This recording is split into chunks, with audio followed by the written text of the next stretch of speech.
everybody. Welcome to this episode of the Let's Talk TEFL podcast. So, I'm Jackie, and joining me is Jennifer, and we are going to talk about ESL Thanksgiving activities. Hi, Jackie. Hey, how are you doing? I'm doing good. How are you?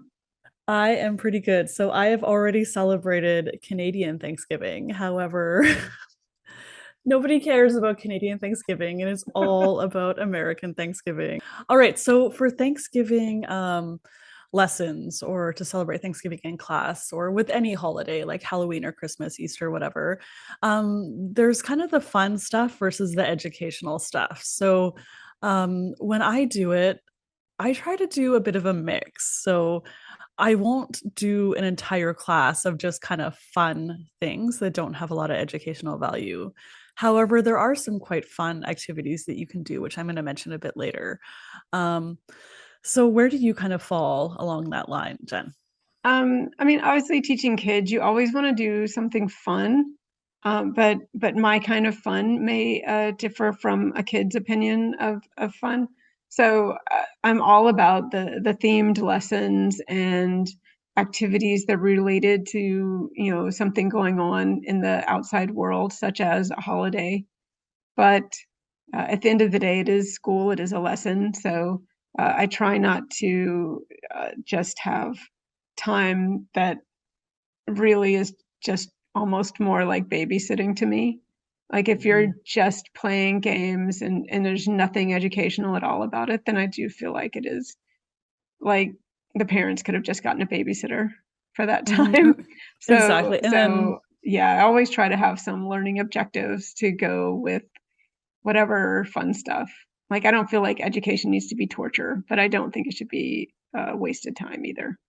yeah, the thing that I generally try to avoid, like a classic one would be like showing Home Alone Yeah. for a Christmas lesson. And that takes up 2 hours. And then the students just go home and then your class is done. And I'm just like, well, they could have just watched that at home and they probably have a million times already. So I don't actually need to do it in my class. So, all right. So your first activity you have is Thanksgiving vocab and vocab activities. So what are some of the things that you might do? Yeah, so I think that two sort of categories that go really well with Thanksgiving are food and family vocabulary, Mhm. because obviously those are two things that Thanksgiving is all about. So it's a good time, I think, to review like family vocabulary going beyond immediate family, so getting into, cousins and grandparents, aunts and uncles, that kind of thing, which fortunately in English is a small number of words.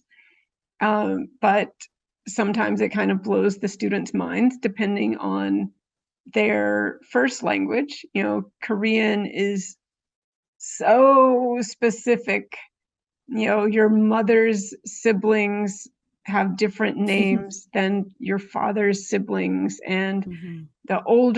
your parents' older siblings will have, a different designation than their younger siblings. And so to really get in their head, like, no, it's not the big uncle and the little uncle, you're just gonna call them all aunt and uncle, you Mhm. know.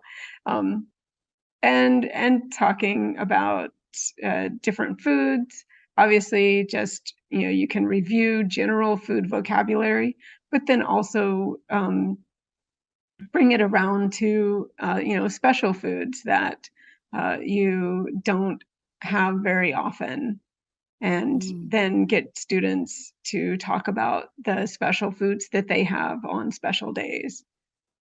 Mhm. Yeah, it was quite fun. I found to like talk about Thanksgiving food with my Korean students, and they have kind of a Thanksgiving harvest kind of festival thing called Chuseok, which happens around the same time of year. And yeah, just kind of comparing their special food with the special food at Thanksgiving was a very interesting lesson. And I feel like I always learned a lot, and the students learned a lot too. And we just really enjoyed, yeah, chatting about it and some traditions and that kind of thing. So if there is kind of that harvest fall festival in the country that you're teaching in or where your students are from, that can be quite a fruitful, kind of interesting lesson, please. So the next one that I have is a lesson on what are you thankful for? So This fits in super well with Thanksgiving. And if you want to make your Thanksgiving lesson very educational, then kind of consider this as your theme or topic of the lesson. So there's a million things you could do. So students can make like thank you notes for their teachers or parents or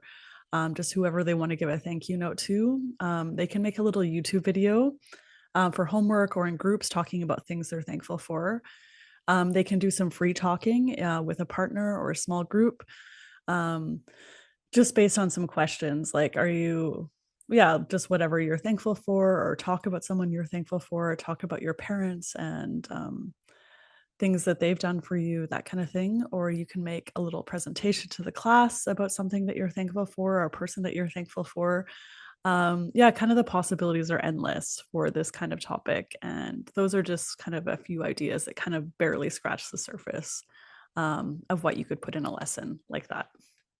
Yeah, I'll just add in, like, I know some teachers try to, get their students to, post on social media in English as kind of a real world activity. And you can have them do, a week of every day, put one thing that they're thankful for. And, Mm-hmm. it's social media, so it only has to be at the most one sentence. Mm-hmm. So that's another thing you can get them to do. Exactly. Yeah, that's a good homework activity for sure. All right. So, Jen, your next one is comparing and contrasting US versus Canada Thanksgiving. Yes, so there are several compare and contrast activities that I like to do with Thanksgiving. One is US versus Canada Thanksgiving.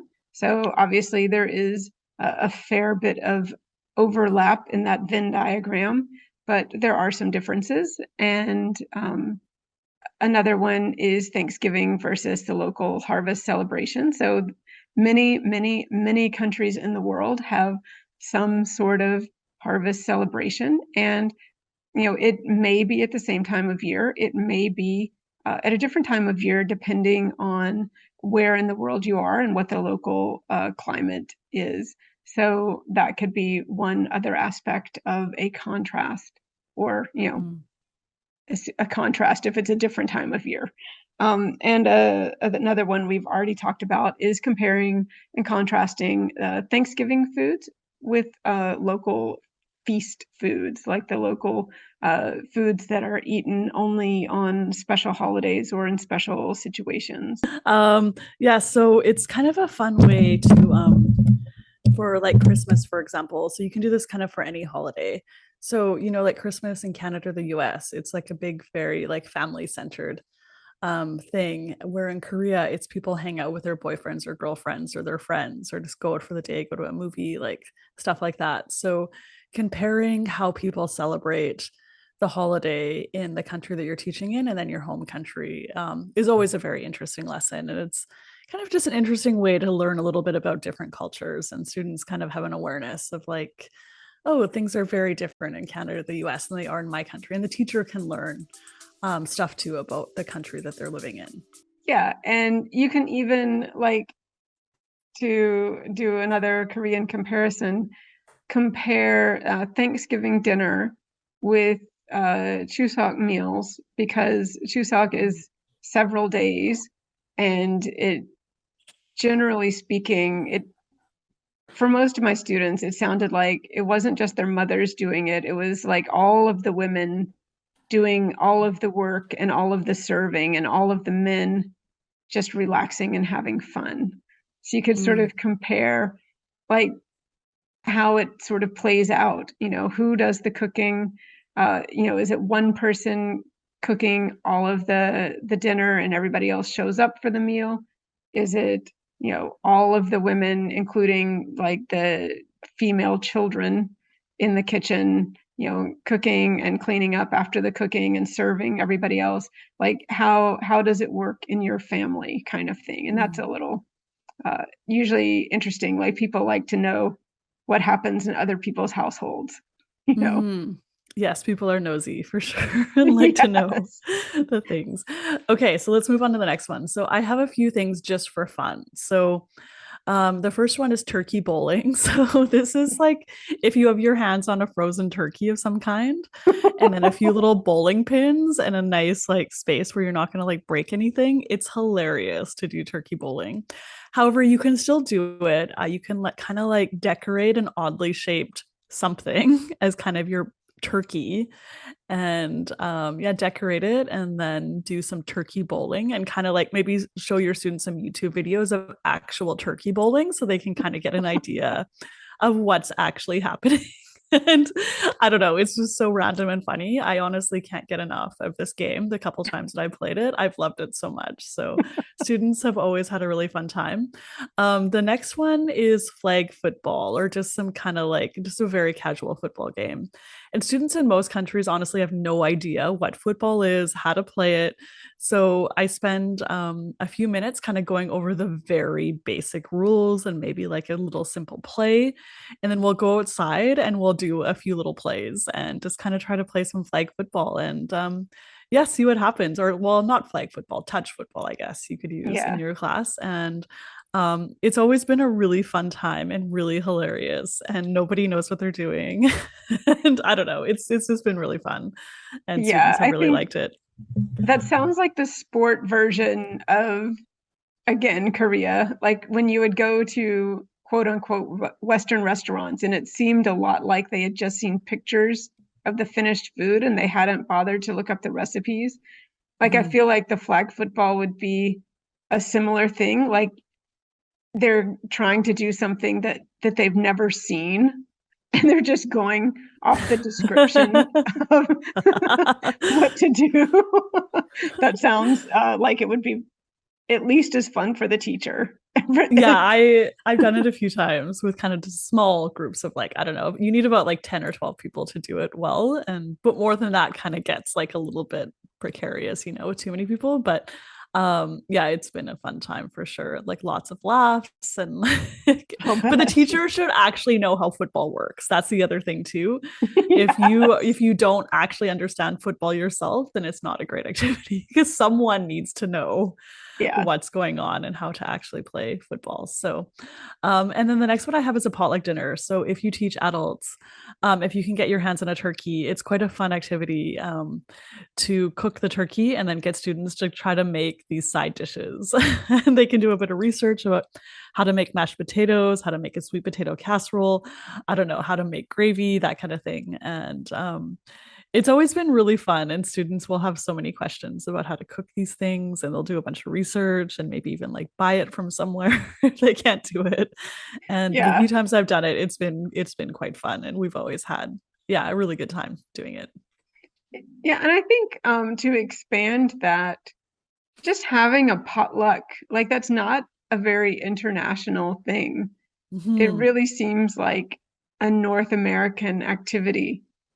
Mm-hmm. Although when I was in Australia, I knew someone who had a potluck, but like in the UK, it doesn't really seem to be a thing that much. So Mm-hmm.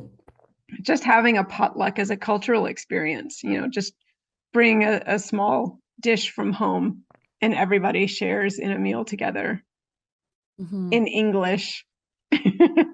Yes. Yes, I'm So all about a good potluck for sure. yeah, So yeah, I like to share it with my students as well. All right, so your next one is plan a gathering group project. yes. So rather than actually having a potluck where people bring in the foods to eat, have a group project where they plan.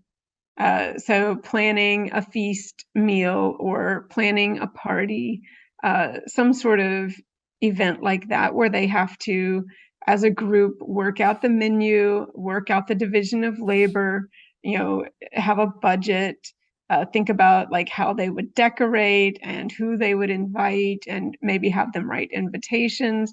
Like there, you can really turn it into quite a detailed project, or you can scale it back, depending on the students and how much time you actually want it to take. You could just have them in small groups, work out a menu for a party, Mhm. or you could, as I say, work out the menu with a specific budget and who would cook what, and who they would invite, and have them write invitations, and all that sort of stuff.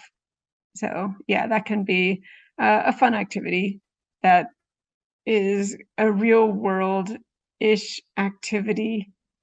Mm. Maybe they would never need to do that in English, but certainly like budgeting and thinking about who to invite, and the logistics of you have 30 people in this class, but you can only have room for 10 people at your house. So who Mm. makes the cut?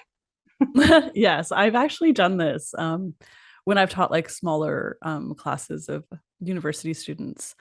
Just as kind of the end of the year thing, I put students into small groups and they have to plan kind of the end of the year thing. And I give them a bit of a budget and say, okay, we're doing it like in the last day of class, like whatever, Thursday, whatever date it was. And each group would plan the little kind of like going away or finish party. And then they do a short presentation. And then the other people or the people in the class would vote on which party they wanted to go to that wasn't their own. And then, if possible, I would try to actually do that little party that the winning group had planned. And Oh, very good. yeah, students like loved it. It was so fun. And they were motivated because they actually wanted to have like a fun little party. And yeah, so whenever I could do it, if it was feasible, I would do it. And I would always say, like, choose things that we can actually do because Right. like I actually want to do it. So I said, don't be like totally ridiculous about like, let's fly to Japan for the weekend or whatever. I Yeah. was just like, absolutely not. Yeah. So Let's get choose a something that was helicopter and reasonable. So that was good. All right. The last one that I have is very educational. So there's a whole lot of Thanksgiving history associated, I guess, more with the American Thanksgiving than the Canadian Thanksgiving. There's the pilgrims and all the corn and just whatever. There's like a ton of American Thanksgiving history. So it's very easy to do a listening or reading lesson based on this. So find a little listening passage. You can look on YouTube or like a little reading passage describing the Thanksgiving history. And then so the way that you kind of plan this lesson is to set the context. So maybe get students talking about kind of their harvest festival and some of their traditions and the history behind it. They can listen or read for the first time and just have to kind of get the general overview of it. So answer a few very simple, like maybe true or false questions. They can listen or read a second time and then answer some more detailed comprehension questions. And then you can do some discussion or plan an activity or focus on some grammar or some vocabulary out of that thing they listened or read. Yeah, so that's kind of just a fun way to plan a complete lesson. And this could take between, I want to say, like 40 minutes to 4 hours for this kind of thing. So you can really adapt it to just about any level and any length of class and focus on just about anything that you want using Thanksgiving history as your kind of this main topic or idea.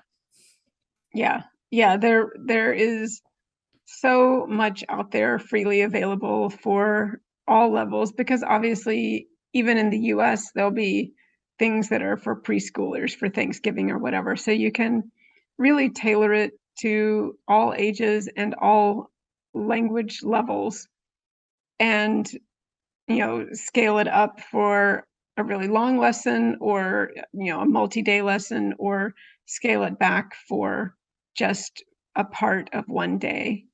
All right, Jen, any final thoughts on Thanksgiving activities? No, I think it's one that I like to do because there is, generally speaking, a fairly close corollary in most countries. I won't say all countries, but I think most countries have some sort of harvest type of holiday or season that you can give them like a local context to set it for them. And Mm-hmm.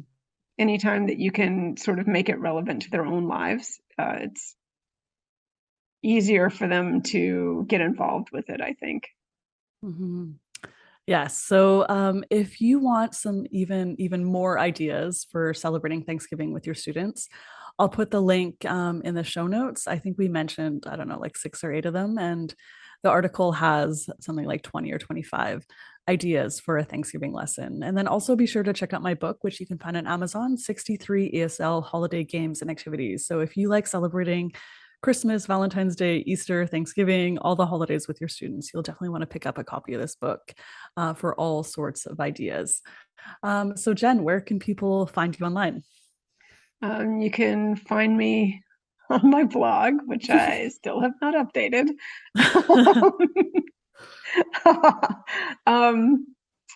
To the point that my husband teases me whenever I have to renew, because I usually pay for like 3 years at a time, and whenever it comes up, Yeah. he's like, "Have you even looked at it in 3 years?" And I'm like, Oh no. "Maybe."